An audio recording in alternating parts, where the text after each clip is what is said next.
Elara is trapped in a disorienting, flashing maze of mirrors. Her outfit morphs rapidly, tighter, flashier, more revealing. Countless glowing digital notifications, like, follow, trending, buzz aggressively around her head like neon insects, obscuring her true reflection. Panic sets in as she loses herself in the noise. The scene opens in Elara's bedroom, now a chaotic studio.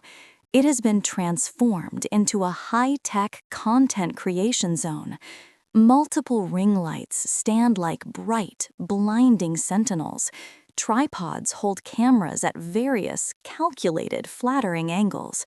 Clothing racks overflow with colorful, trendy, tag-laden outfits. The walls scream in aggressive shades of electric pink. Neon lime green accents reflect the room's artificial energy. Elara stands before a full-length mirror, adjusting her outfit obsessively. She prepares for a critical fit-check photo session. Her ensemble pushes the boundaries of modesty to the breaking point. A turban-style hijab is tied tightly, revealing her neck. Large hoop earrings dangle and catch the harsh light. An oversized graphic hoodie is cinched tightly at her waist. Form-fitting cargo pants complete the highly stylized, trendy look. Her makeup is heavy, contoured, and absolutely flawless. It is designed solely for the camera lens, not reality. She hits a practiced, slightly haughty, cool girl pose. She pouts her lips and places a hand on her hip. The confidence exudes a calculated, performative quality, not genuine peace. The air in the room feels charged with static. She snaps dozens of photos in rapid, frantic succession. She scrolls to select the absolute best, most flattering one. She applies a vibrant, high-contrast filter to enhance colors. With a tap of her long, neon acrylic fingernail, she posts.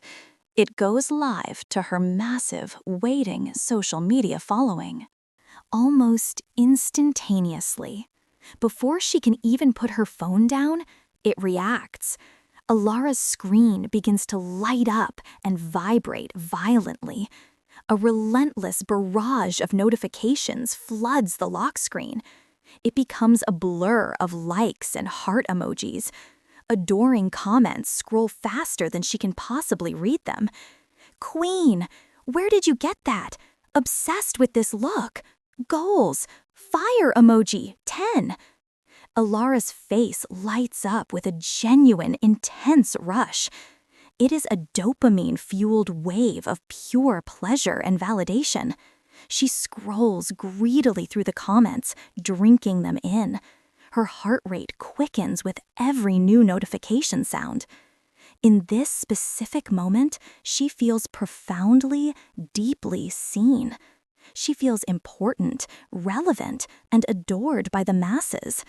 The artificial neon lights in her room seem to pulse. They glow brighter and warmer, reflecting her internal high. For a few intoxicating, addictive minutes, doubt is silenced. This external validation completely drowns out any quiet internal questions. She ignores the spiritual compromises she is making for fame. She feels a powerful, addictive sense of belonging here. She is the queen in her own curated digital kingdom. The sheer volume of positive reinforcement acts as a drug. It reinforces the behavior and deepens the cycle. It makes her crave the next hit of online approval. She needs it even more desperately than the last time. A few days later, Elara meets her friend Amina. They are having coffee at a trendy, brightly lit cafe. Amina is her childhood friend, a grounding presence. Amina dresses in a much simpler, traditional, modest style. She wears soft, draping fabrics in calming blues and creams. These colors contrast sharply with Elara's loud, structured outfit.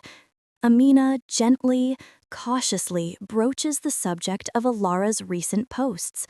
Her voice is laced with genuine, deep sisterly concern.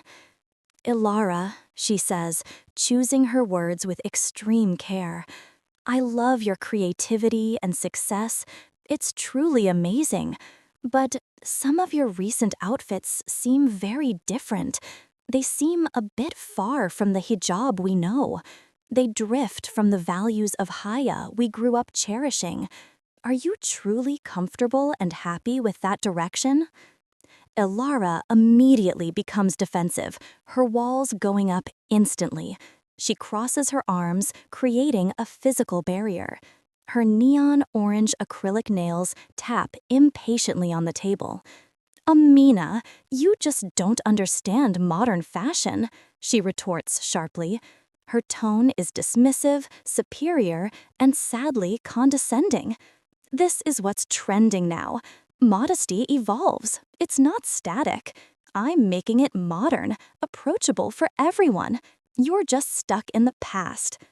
She dismisses her friend's loving concern as simple jealousy. She labels it as being outdated to protect her ego. She refuses to engage with the core spiritual question. The vibrant, clashing colors around Elara seem to vibrate. They visually conflict with the softer, harmonious tones of Amina. This visualizes the growing, painful disconnect between their worlds. Later that same evening, Elara is back in her room. She is rushing in a panic to get ready. It is an exclusive evening fashion influencer event. She has just spent over an hour applying makeup. It is elaborate, heavy evening makeup with contouring and highlight. She has glued on false lashes and fresh nails. It is a fresh set of long, jewel-encrusted artificial nails. Her phone buzzes loudly on the cluttered vanity table. It is a prayer time notification for Asr.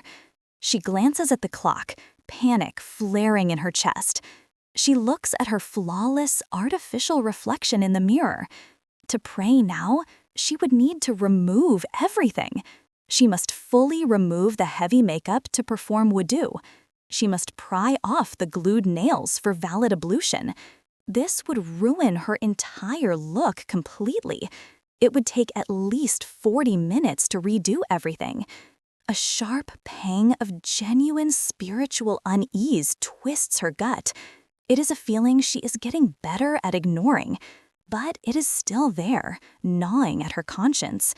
She hesitates for a stabilizing moment, caught in the middle. She is torn between eternal religious duty and worldly image. "I can't mess this up now," she mutters frantically. She justifies the delay to her own heart. "I'm late already. I'll just pray everything together later tonight." She actively pushes the thought of prayer away. She prioritizes the temporary perfection of her appearance. She chooses the event over her connection with Allah. As she makes this choice, the neon lights flicker. They cast momentarily unsettling shadows across her face. A few weeks later, Elara attends a high-profile, exclusive fashion influencer event. It is held in the heart of the city's trendiest district. The venue is a cavernous warehouse converted into a sensory overload. Flashing strobe lights cut through the air violently. Deafening, bass-heavy electronic music vibrates in her chest. Aggressive neon signage displays brand names on every wall. Elara is dressed in her most daring, complex outfit yet. It is a layered look of clashing prints and tight fabrics. It is visually striking, but barely recognizable as modest attire. She moves through the crowded room, surrounded by hundreds of influencers. A strange, disorienting sensation washes over her amidst the noise. Despite the constant barrage of camera flashes, she feels profoundly invisible. Professional photographers snap her picture against branded walls repeatedly, yet everyone around her looks eerily, disturbingly similar to her. They have the same heavy, contoured makeup faces. They strike the same practiced, unnatural poses for the cameras. They exude the same desperate, nervous energy to be noticed. Conversations are shallow, eyes constantly darting over shoulders. The air is thick with competition, envy, and superficiality. Elara feels like a beautifully dressed mannequin in a shop window. She is admired for her exterior dressing, but vacant inside. The noise and lights become overwhelming, blurring into a chaotic fog. She feels dizzy and utterly disconnected from her own soul. She is at the peak of the trend world, yet she has never felt more alone or lost. Hours later, Elara returns to her apartment in the dead of night. The event is finally over, leaving a ringing silence. The quiet of her room is jarring after the sonic chaos. She is exhausted, kicked out of her artificial dopamine high. Feeling spiritually drained, she slumps in front of her vanity mirror. The harsh, unforgiving light of her makeup mirror illuminates her face. Her heavy contouring looks like war paint in this light. Her false eyelashes feel heavy and itchy on her tired lids. The tight turban is giving her a pounding tension headache. She stares at herself, deep into her own weary eyes. For the first time in months, she doesn't like the sight. The face staring back feels like a stranger wearing a mask. A wave of profound sadness and identity crisis crashes over her. "Who are you?" she whispers to her reflection, her voice trembling. "What have you become in this endless chase?" In her mind's eye, digital tags reappear violently, trending, like, follow, brand, swirl around her reflection. They plaster themselves over her face, obscuring her features. She can't see her true self anymore beneath the labels. The metaphorical mirror of her identity violently cracks under the pressure. It splinters her self-image into 1,000 fragmented, distorted shards. She sees her face broken apart by the weight of falsehoods. Driven by a sudden, desperate, almost primal need, Elara reacts. She needs to strip away the artificial layers suffocating her. She begins frantically tearing through her massive, overflowing walk-in closet. She pulls down hangers laden with neon spandex and faux fur. Complex, strappy tops and designer logos fly onto the floor. She tosses them into a growing, chaotic pile of colorful excess. She is looking for something, anything that feels real. She needs something that connects her back to her true self. Buried deep in the very back of a bottom drawer, she finds it. Stuffed behind a stack of unworn PR packages, her hand brushes fabric. It is something soft, cool, and unfamiliar to her touch. She pulls it out slowly, revealing a simple cloth. It's a plain, dusty rose-colored cotton hijab. It has no brand name, no sparkles, no complex mechanism. It was a gift from her mother years ago. It dates back to when she first decided to wear hijab. This was before the world of modest fashion trends trapped her. She holds the simple fabric in her trembling hands. Its soft, natural texture feels incredibly grounding against her skin.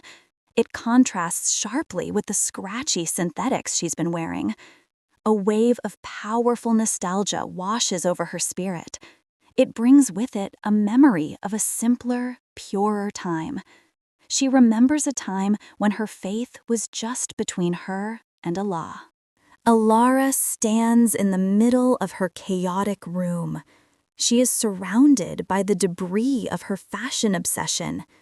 She clutches the simple cotton scarf to her chest like a lifeline. She looks from the pile of flashy clothes to the scarf.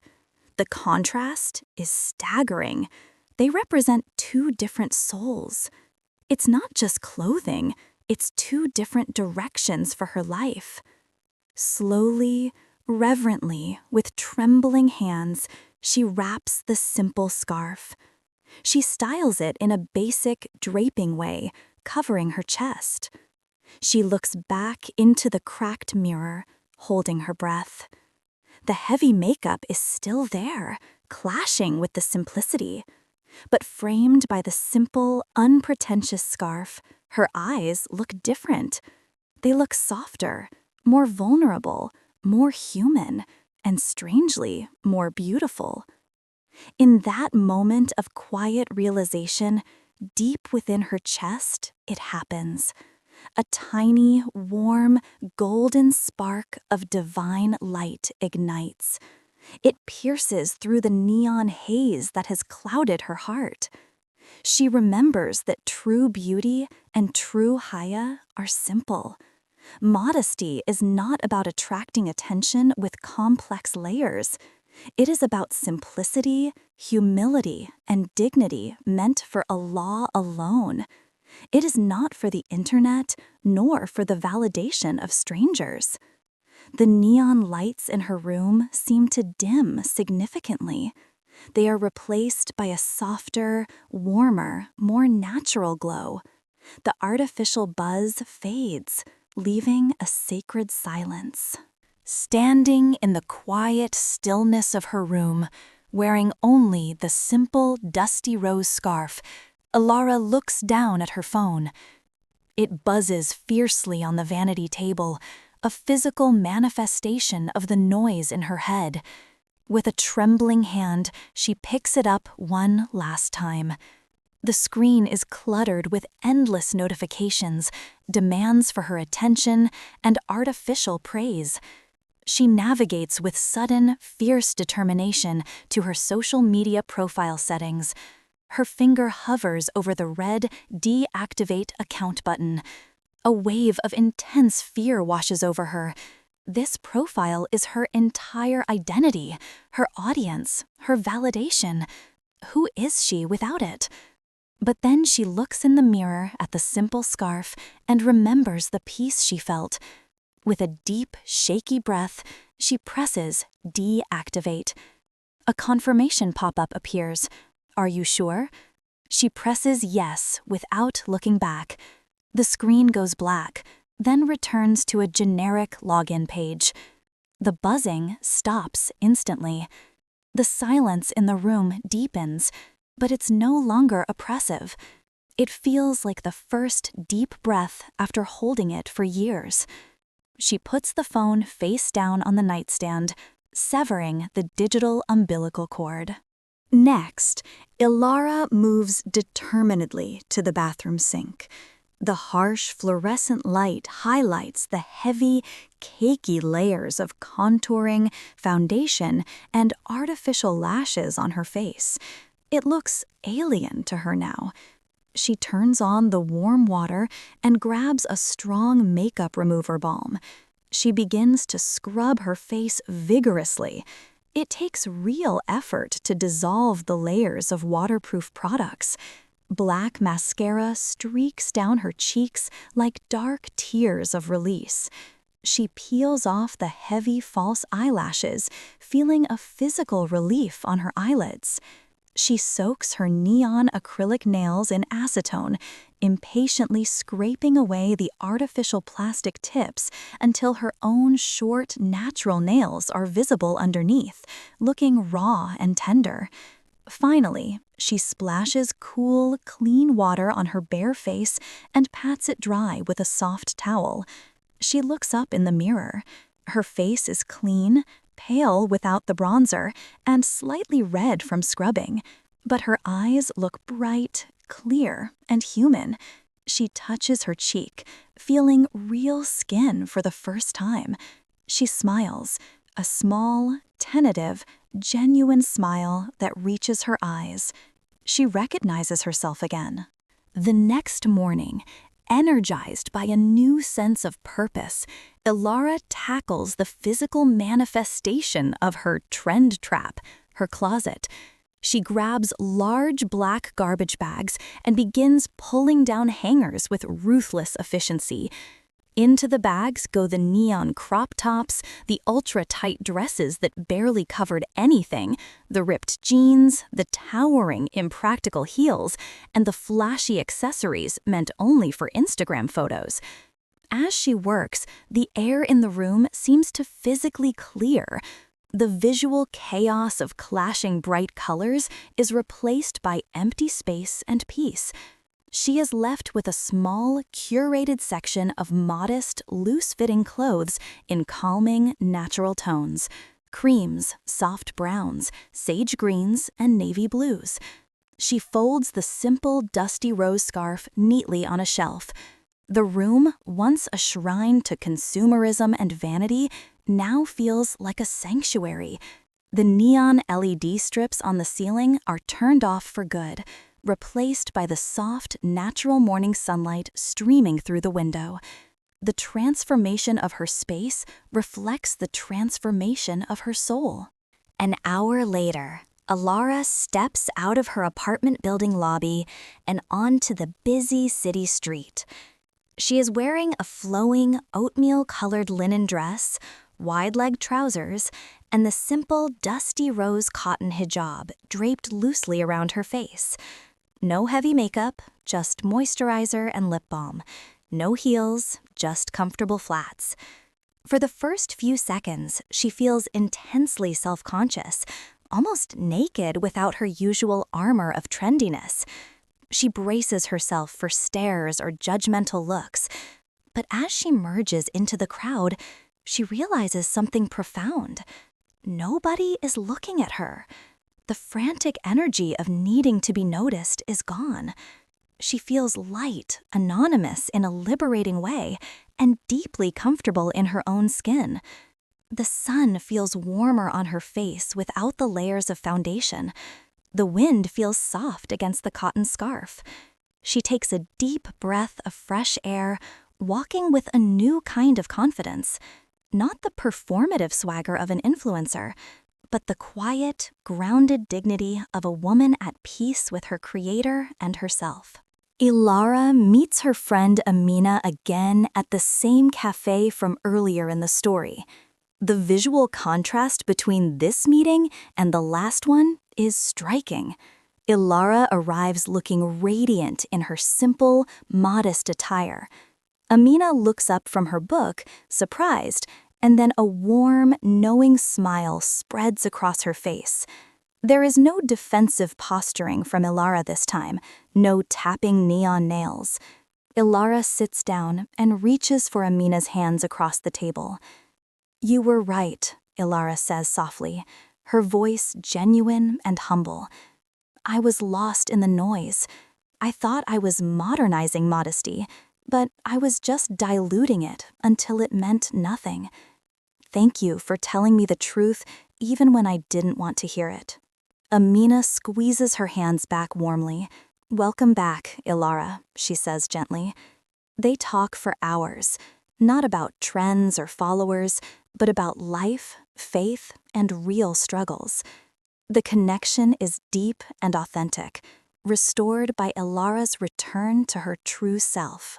The final scene is Elara back in her minimalist, sunlit room. She is sitting calmly on a chair, looking directly into the camera lens. Her expression is wise, gentle, and settled. The background is clean, free of ring lights and clothing racks. "Fashion is fun," she begins, her voice steady and compassionate. "Trends come and go faster than the seasons. But Haya, true modesty, dignity, self-respect before Allah, that is eternal." She pauses, connecting deeply with the viewer. It's so easy to get caught in the trap of wanting to be liked by thousands of strangers online, to chase the dopamine hit of validation. But don't let the noise of the internet drown out the voice of your own soul. Don't trade your unique spiritual identity for a cheap, mass-produced trend. She smiles warmly. The mirror shouldn't show you labels and likes. It should show you, the beautiful, dignified soul Allah created. Dress to please Him, not the algorithm. Find your peace in simplicity.